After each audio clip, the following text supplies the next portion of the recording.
Hi കൂട്ടുകാരെ, എല്ലാവർക്കും നമസ്കാരം. ഇതുപോലെ മുരിങ്ങയിലയിട്ട പരിപ്പ് വട എങ്ങനെ ഉണ്ടാക്കാമെന്ന് നമുക്ക് നോക്കാം. അതിനായിട്ട് കുതിർത്ത് വെച്ച പരിപ്പ് ജാറിലേക്ക് ഇട്ട് കൊടുത്തിട്ട് 4-5 അല്ലി വെളുത്തുള്ളിയും 1 സ്പൂൺ പെരിഞ്ചീരകവും ആവശ്യത്തിന് ഉപ്പും കൂടി ഇട്ട് കൊടുത്ത് ഒന്ന് അരച്ചെടുക്കണം. ഒരുപാട് അങ്ങോട്ട് അരയണ്ട, ചെറിയ തരിതരിപ്പോട് നമുക്ക് അരച്ചെടുത്തിട്ട് അതിലേക്ക് നമുക്ക് അരിഞ്ഞ് വെച്ച പച്ചമുളകും ആവശ്യത്തിന് സവോള അരിഞ്ഞതും ചെറുതായിട്ട് അരിഞ്ഞ് വെച്ച ഇഞ്ചിയും മുരിങ്ങയില ഇലയായിട്ട് മാത്രം നമുക്ക് എടുക്കണം.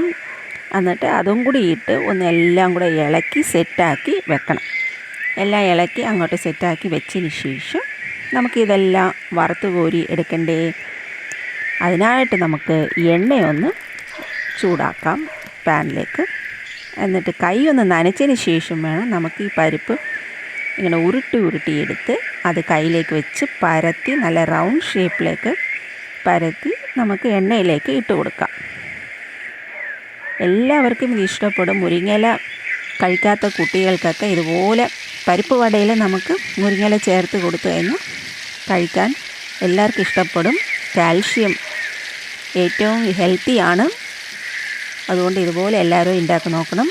ഒരു വശം മൂത്തതിന് ശേഷം നമുക്ക് മറുവശം തിരിച്ചിടാം. നല്ല മഴ സമയമാണ്. ചൂട് പരിപ്പുവട എല്ലാവർക്കും കഴിക്കണ്ടേ? എങ്കിൽ പെട്ടെന്ന് ഉണ്ടാക്കി നോക്കൂ. ഇതുപോലെ എല്ലാവർക്കും ഇഷ്ടപ്പെട്ടു എന്ന് വിശ്വസിക്കുന്നു. ഇതുപോലെ പരിപ്പുവട ഉണ്ടാക്കി നോക്കണം. സബ്സ്ക്രൈബ് ചെയ്യണം, സപ്പോർട്ട് ചെയ്യണം, മറക്കല്ലേ. Thank you.